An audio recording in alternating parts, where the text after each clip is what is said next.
What is going on with the Lakers, Brad? I mean, LeBron James, he's playing good basketball. There's nothing, I almost said football because he looks like can play good football too. But I mean, LeBron James is playing good basketball. There's really nothing bad to say about what he is doing. But this team, I mean, you brought Russell Westbrook in. You thought he was going to fit with the speed coming up and down the court with LeBron James. Nobody was going to be able to stop these two guys. Then you bring in Carmelo Anthony as a sixth or seventh man.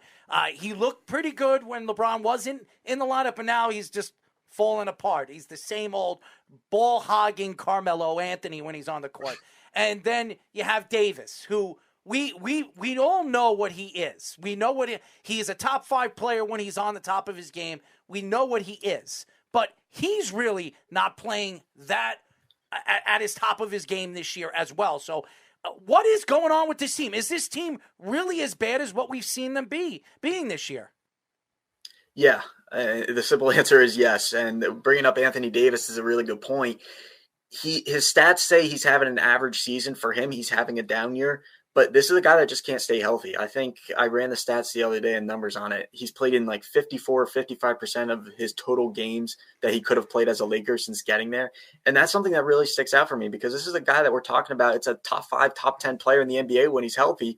And he just hasn't been able to stay healthy for this team other than when they won the championship in 2020 in the NBA bubble. Since then, he's been hurt in every single key moment for this team. And now with him not being back until maybe end of January, early February, we don't really know with that sprained MCL. It all depends on how it heals and how he feels. But he could easily come back, tweak it again, and we're looking at him being out the rest of the season, just like last year with all his injuries that piled up near the end of the season in the playoffs. So it's really LeBron James carrying them at this point at 37 years old or 38, whatever he's turning in a few days. I don't see how long he can put this up just because he's older now.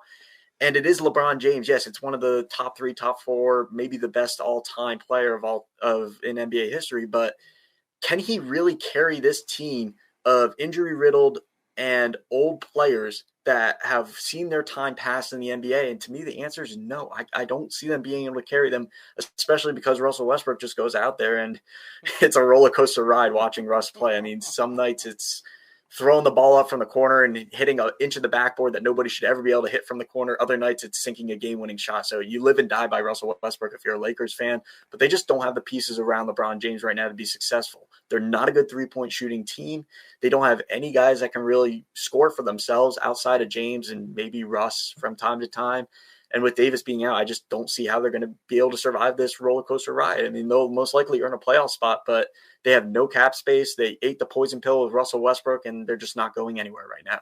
So we've seen over the years, LeBron has had taken some 4 seeds, some 3 seeds to the NBA Finals. And obviously being in the Eastern Conference, a lot easier to do that than in the West. But now, like you were saying earlier, the East has kind of closed the gap a little bit. There's more good teams in the Eastern Conference. In the West, they still have some good teams, but it's not as powerful as it used to be. So do you think they have to elevate their regular season seed in order to do well in the playoffs now? Or could you still see playoff LeBron activate and say, take a 6 seed or something Lakers team and still do well?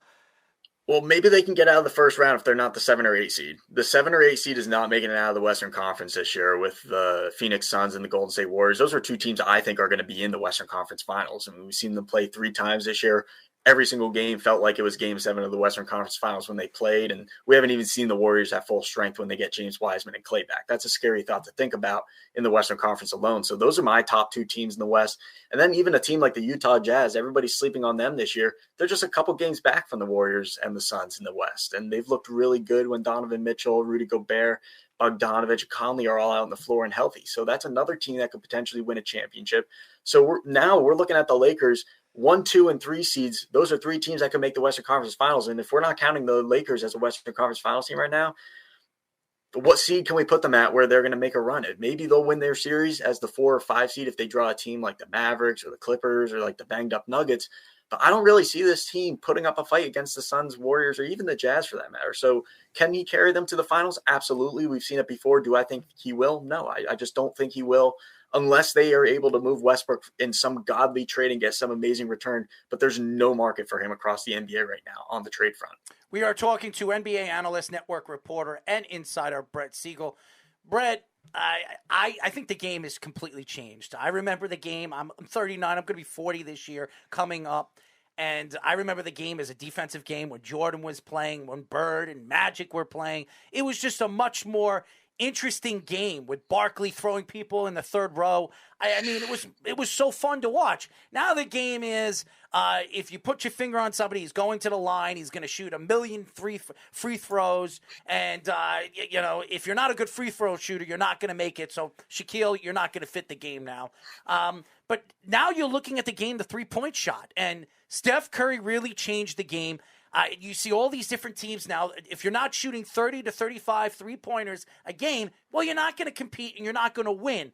Do you think Steph Curry coming into the league and what he has done to the league, do you think he's ruined the game? You think he's affected the game so bad where the game is just completely changed for the worst?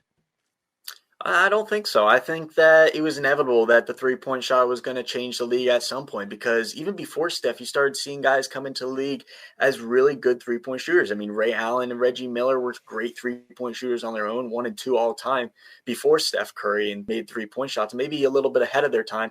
But then even guys like JJ Redick and Kyle Korver, you look at the way they play, they were come off the screen, catch and shoot 3-point shooters. And as teams started having success with those kind of guys, we started seeing guys expand their range. And even like when it was Kobe Bryant and LeBron James early on in their careers, those were more mid-range players, get to the rim kind of guys. We started seeing them expand their range a little bit and get beyond the 3-point range. And then we started seeing the Steph Currys, the James Hardens, the Damian Lillards come into the league, and they completely changed the way that we look at the 3-point shot now. I mean, if you give up a wide open 3 and get to the rim and score, we're considering that a bad shot now because you had a chance to get 3 points compared to getting a hard 2s, and the statistics back it up. And the game has changed to such a more analytical approach to the numbers, and the computers say that's a better shot, so that's what we're going to take. Now, in regards to Steph Curry, he's just a completely different anomaly because there's never going to be another player like Steph Curry. Could we see another guy reach 3,000 career threes in his career? Absolutely. And just because of the volume of the 3-point shot in the league, teams are taking 30, 40 threes now. Maybe 10 years down the line, we'll start seeing that number expand to 50 or 60 threes a game. And we'll see another guy that's just coming in and jacking them up from deep. So, yeah, will we see another Steph Curry? Absolutely not, with the way that he just makes 6 or 7 threes a game with ease, and we just consider it a quiet 42-point night. So, I mean, it's amazing to watch him play, and he's not done yet. He's still in the prime of his career, and that's the scary thing. So one of the big differences, though, between when Steph Curry kind of started elevating that more, or in your case, you were saying Ray Allen and Reggie Miller, guys like that, and also today's basketballs, now you're also seeing more big men that could shoot threes and wing-type players, small forwards that are 6'7", 6'8", and even big men like Nikola Jokic that could shoot threes, too. Karl-Anthony Towns, yeah. So do you think that is the new norm that you're going to see, or do you think it'll eventually reverse back to more of the Steph Curry, James Harden, Damian Lillards? It would be half and half, and I think we're kind of seeing that in the NBA. There's some bruiser-like centers. I mean, you look at a guy like Joel Embiid, he can shoot from the 3-point line, but he does a lot of his dirty work in the low post, and he just puts his back down, gets in the paint, and scores on every single possession. I've seen multiple times this year him closing out games because he does that instead of just living out on the 3-point line. And then you have guys like Kristaps Porzingis who are just more of 3-point shooters by nature. That's the style of play for them. And Karl-Anthony Towns plays more on the perimeter. And then guys like Andre Drummond and Joel Embiid happen to be on the same team. Those are more bruiser-like centers. So I think right now we're seeing more of the 3-point shooting big man. But as these guys start to come into the league, I mean, we look at a guy like Evan Mobley, for example. He can extend his range, but this guy is a beast in the low post and in the paint. And he's lengthy. He's got a 7'4", 7'5", maybe even longer wingspan. So, I mean, how do you block that guy's shot if he gets in the low post?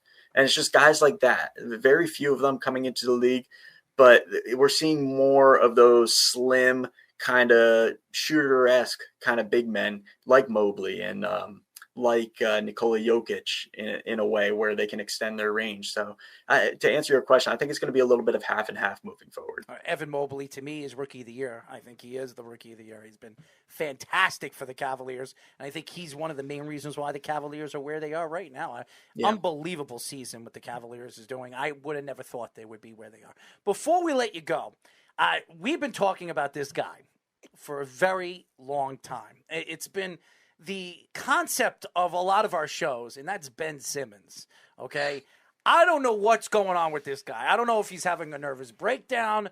I don't know if having Kardashianitis. I don't know what it is. Maybe it was because he was with the Kardashian, Kendall. I mean, every one of these guys that ever date these Kardashians, they all go nuts. James Harden did for a while, too, until he figured things out. Devin Booker's the only one who's overcome. I don't understand that either, but that could end very soon, too. But well, James Harden also had that rapper guy that put a curse on him, too, or something like that. I mean, they go from NBA players to now, people with tattoos. I mean, Pete Davidson, Barker. I mean, what's up with these girls? But anyways, let's get off that subject.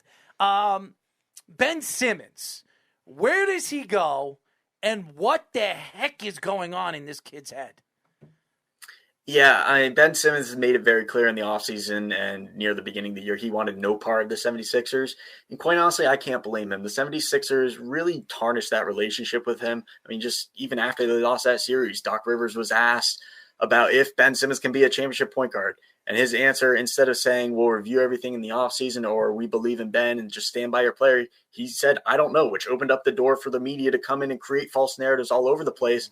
And when you're Ben Simmons and you're seeing your name being dragged through the mud in Philadelphia, now the fan base hates you, why would you want to come back and play there? Especially when your head coach didn't back you when he should have after a series loss. That wasn't necessarily your fault.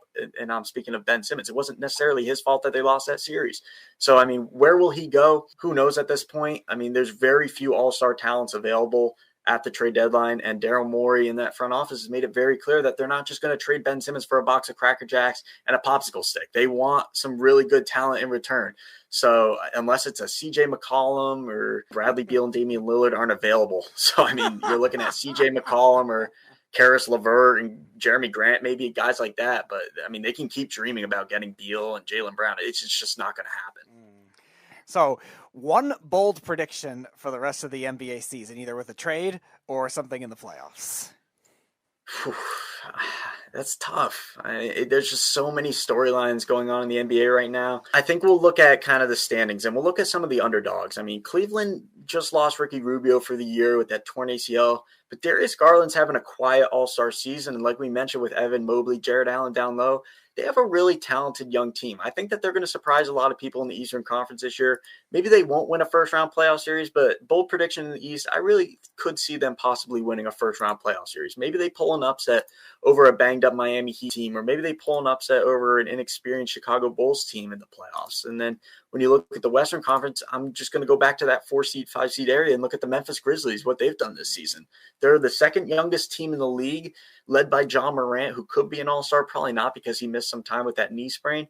But up and down that roster, they have depth, they play well together, and they just look like they're having fun. Taylor Jenkins has that team as one of the best defensive teams in the league, really well balanced on offense, and I think they have 6 or 7 guys averaging double-digit scoring. So I think that's a team that we could see as one of the Final Four teams standing in the Western Conference this season. Brett, before we ask you to tell all the fans how they can find you on social media, I see you have a jersey behind you with your last name on it. Are you a basketball player? Are you going to be drafted by the Cleveland Cavaliers? Are you a Cavaliers fan? Because that looks like a Cavaliers jersey. It's a Louisville basketball jersey. I was All a right. student manager at Louisville during my undergrad years there. But no, my time is long gone, and I've graduated to the media route. So we will not be seeing my name being hung in the rafters anytime soon. I'm a huge Rick Pitino fan. So huge. I don't care what he's done and the stories. Every single coach has done it in college basketball. I don't want to hear it anymore from anybody putting this guy Rick Pitino down, because to me, he's been a god for college basketball. Not for the NBA and for the Knicks, okay? But as a college coach, he's really defined the game of basketball. Even last year with Iona, they were hanging tough with Alabama in the tournaments. Absolutely. Alabama was a 2-seed and one of the best teams in the nation. That is a cool experience, though, Brett, that you got to experience that. With Yeah, a lot absolutely. of good Louisville teams too, I would imagine. Yeah.